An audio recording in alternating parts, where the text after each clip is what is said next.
Veeduría Nacional de la Participación y Acción Comunal. Me encuentro con... Juan Pablo Madrid Malo, ¿De dónde viene? de la Fundación para la Libertad de Prensa. ¿Dónde nos encontramos el día de hoy? Hoy estamos en el Jardín Botánico en una reunión con la Alcaldía de Bogotá sobre su política pública de transparencia y anticorrupción. De acuerdo. Cuénteme un poco, por favor, sobre su organización. Bueno, la Fundación para la Libertad de Prensa es una organización que existe desde hace ya 25 años.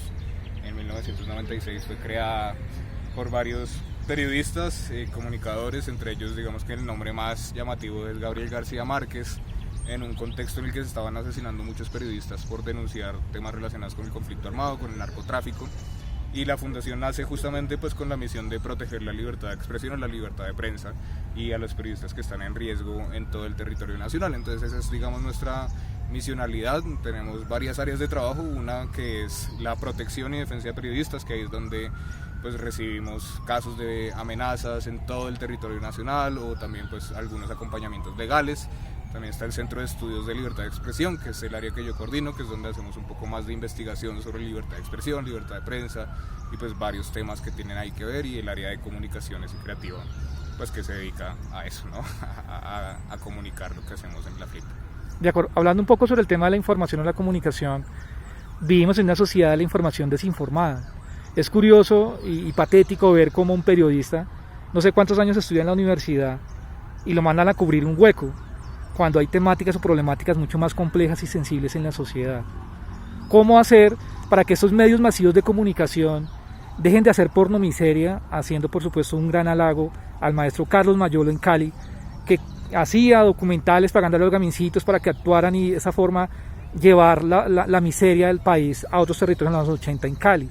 Pero ¿cómo hacer para cambiar ese chip de estos grandes directores de los medios masivos de comunicación para que realmente se enfoquen en los problemas que son y dejen de hacer situaciones que no van ni realmente inciden en la comunidad? Bueno, yo creo que eso pasa en primer lugar porque haya una ciudadanía informada y crítica también a lo que están consumiendo los medios de comunicación, ¿no? La ciudadanía es la que está llamada también a exigir la calidad de la información y la calidad de lo que considera que es buena información. Entonces yo creo que eso es, por un lado, empoderar a la ciudadanía, también procesos de lo que ahora se llama alfabetización mediática, que es enseñarle a la ciudadanía a consumir información de forma crítica, de forma que pues, pueda cuestionar, criticar lo que está consumiendo en los medios, y es también participar activamente de las conversaciones que hay en el debate público, más allá de los medios de comunicación, porque ahora pues, vivimos en la época de las redes sociales, donde pues, una persona con solo tener su celular puede empezar a transmitir información, puede participar en el debate público. Entonces la cosa siento yo que es más por el lado de empoderar a la ciudadanía, que tenga herramientas para criticar la información y también que tenga herramientas para participar cada vez más, sea en los medios de comunicación o sea en otros escenarios. De acuerdo, se toca un tema muy importante que es el tema de las tecnologías y por supuesto el tema de la información en el mundo de la información en esta generación industrial, o bueno ya tecnológica. Hace 50, 40 años existían las emisoras donde llegaban, hacían radionovelas, hacían educación a distancia, y poco a poco fue evolucionando. Hoy en día ya no son indispensables los medios masivos de comunicación. Si usted necesita alguna noticia, alguna información, simplemente ingresa a tío Google y todo Google le dice todo. Sin embargo, los medios alternativos de comunicación son una gran herramienta para llevar información confiable, detalle, objetiva, transparente, imparcial a sus comunidades. La relevancia que tiene un medio alternativo de comunicación en un territorio desde la FLIP.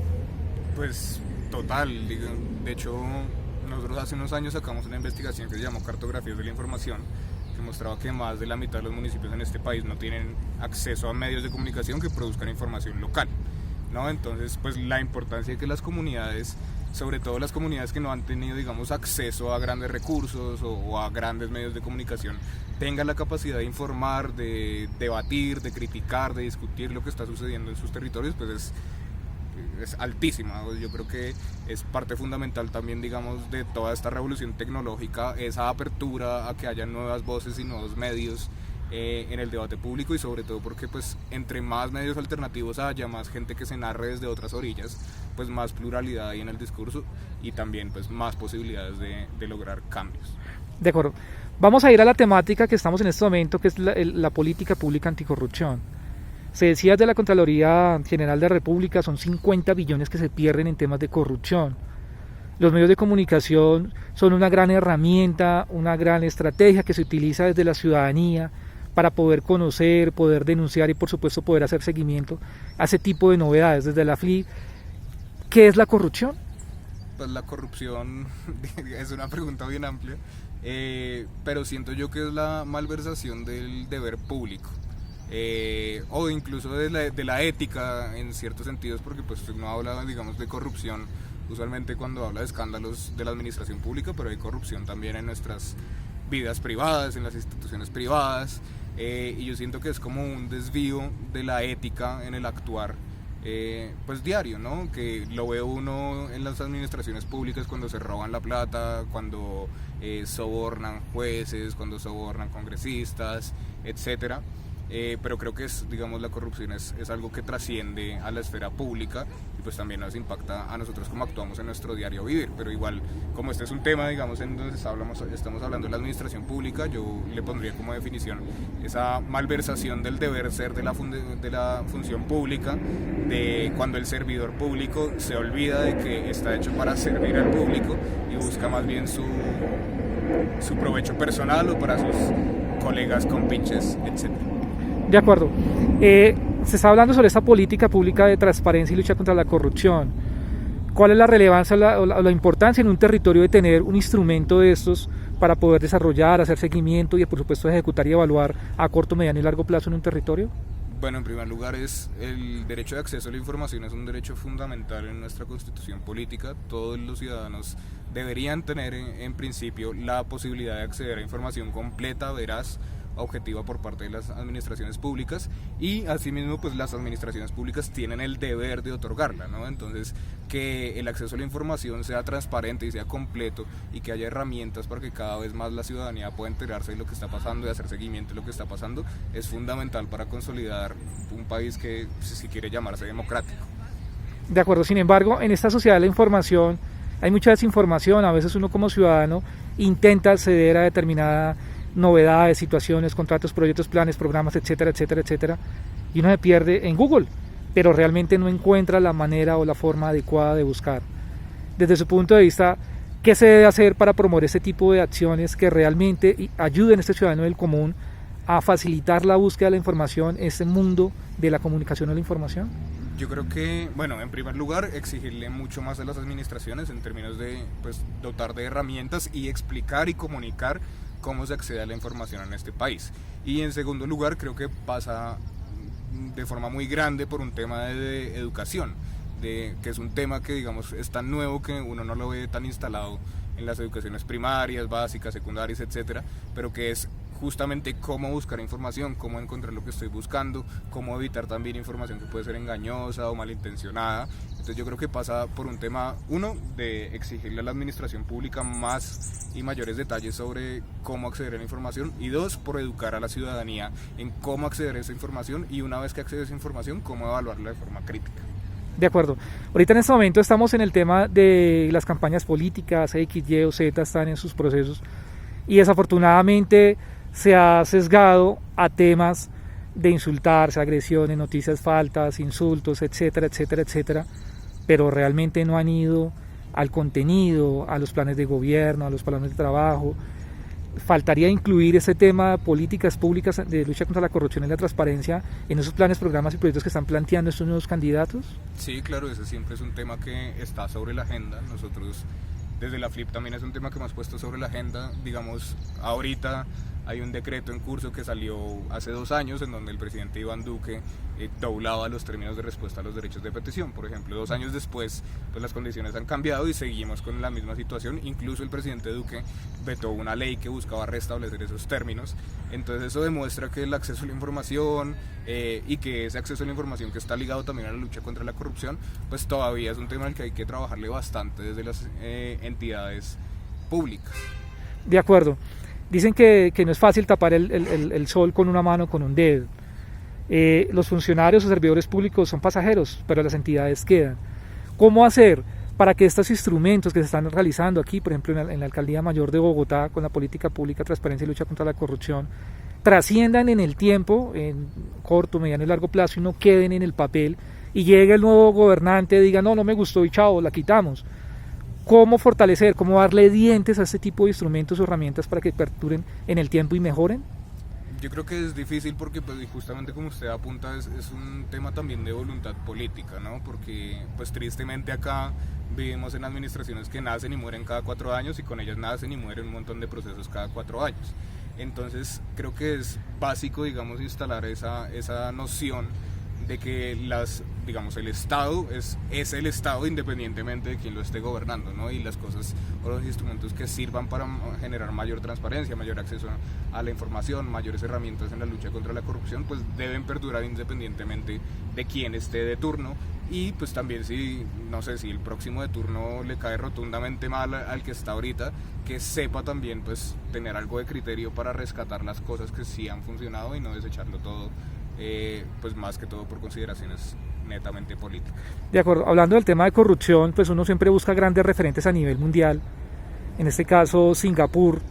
Ellos en los años 70, 80 eran los países más corruptos de Asia. Sin embargo, llegó un dictador, comenzó a matar gente, comenzó a exiliar, comenzó a expropiar. Y hoy en día Singapur es uno de los tigres asiáticos de las mejores economías y transparencias del mundo. ¿Cree necesario considerar ese tipo de estrategias tan radicales para sacar de una vez por todas de nuestra sociedad colombiana la corrupción, en este caso en el tema público? O sea, las dictaduras. No, en el tema de ser radicales, extinción de dominio, pena de muerte, exilio. No, yo creo que, o sea, si uno quiere mantener una democracia sana y sobre todo en un país como Colombia que ha vivido círculos de violencia que se han replicado una y otra vez, hay que también saber tener límites, también pues que los impone la misma Constitución, de hasta dónde se llega, ¿no? Yo creo que por muy bien que suene que nosotros digamos que hay que poner pena de muerte a corruptos y demás, el fondo no lo resuelve la pena de muerte, ni mucho menos, ni tampoco tomar medidas autoritarias al respecto, sino generar, pues sí, obviamente, combatir la impunidad, pero sobre todo cambiar la noción estructural que tenemos de Estado, cambiar esas lógicas macabras que se han instalado de el favorecimiento, la rosca, como le llaman, más allá de instalar prácticas autoritarias que creo yo a largo plazo harían más mal que bien. De acuerdo. Cuéntenos por favor un poco cómo usted ve el contexto periodístico en Colombia. ¿Se puede ejercer periodismo? ¿No se puede realizar? ¿O está vetado en determinadas zonas o regiones del país? Pues ejercer periodismo en Colombia es muy difícil. Nosotros, según el último índice que sacó Reporteros Sin Fronteras, somos el segundo país más violento en América Latina para la prensa después de México. México vive una ola de violencia terrible en donde ya este año han asesinado varios periodistas. Nosotros en los últimos años también hemos visto el asesinato de varios periodistas y en general el periodismo es difícil ejercerlo en este país, sobre todo en algunas zonas en particular, ¿no? Ahorita hay un tema muy delicado en zonas como Arauca, el Catatumbo, en el Cauca, donde hay pues actores violentos, donde hay narcotráfico, donde hay también una serie de problemas con las administraciones públicas que se alían con estos otros actores. Entonces constantemente están sujetos a estigmatización, a amenazas, y también digamos hay una percepción muy generalizada que creo yo generaliza, perdón la redundancia, injustificadamente a todos los periodistas que, como pues aquellos que no nos gustan, que nosotros creemos que servimos al poder, pues se les generaliza como que así son todos los periodistas, y no es eso cierto, porque en este país hay muchos periodistas, sobre todo periodistas regionales, que de día a día están poniendo el pellejo, literalmente, para pues poder dar información sobre cosas que de otra forma no se sabrían en los territorios, y gracias a ellos es que hoy podemos saber esas cosas y a ellos es que hay que protegerlos. Pero el balance en general es que Colombia es un país muy muy difícil, peligroso para ejercer el periodismo, y pues tristemente ese panorama no ha cambiado mucho desde que inició la fundación. A pesar de que ya no matan la cantidad de periodistas que mataban en ese entonces, pues seguimos asistiendo a una cantidad gigante de amenazas. Solamente en este año la FLIP ha documentado unas 55 amenazas directas a periodistas, pues como para ponerlo en contexto. De acuerdo. En esos instrumentos, políticas públicas de lucha contra la corrupción y la transparencia, ¿deben estar incluidos sus actores, los periodistas? Claro que sí, pues los medios de comunicación y los periodistas son también están llamados a hacer veeduría, ¿no? Y en ese sentido necesitan de la información y del derecho de acceso a la información para también satisfacer el derecho de acceso a la información a la ciudadanía, ¿no? Porque los medios de comunicación funcionan también como replicadores de la información que ellos descubren a través de, pues, de derechos de petición, investigaciones, etcétera, y que hacen pública a una ciudadanía mucho más masiva. Entonces, sin duda que los medios de comunicación deberían hacer parte de esta discusión. Somos 8 millones de afiliados, 65.000 organismos de acción comunal en el territorio nacional. Un mensaje a todos los afiliados, servidores públicos, gerentes públicos, que van a ver este video para que defendamos y promovamos políticas públicas de transparencia y lucha contra la corrupción en los territorios. No, nada, un saludo. Yo creo que la labor que ustedes hacen desde las comunidades, desde las juntas de acción comunal es fundamental en un país como este. El cambio para mí se construye desde abajo. Y trabajar por estas cosas, más allá de que después lleguen a estos escenarios donde todo se vuelve un poco más abstracto y que quieren abarcarlo todo, siento que pues trabajar desde lo local es lo más importante, y por eso también admiro muchísimo la labor que hacen. Desde la Veeduría Nacional de la Participación y Acción Comunal, como dice la Procuraduría General de la Nación, ser corrupto no aguanta. Comparte nuestros videos en YouTube y agradecemos tan importantes comentarios. Hasta luego, que estén bien.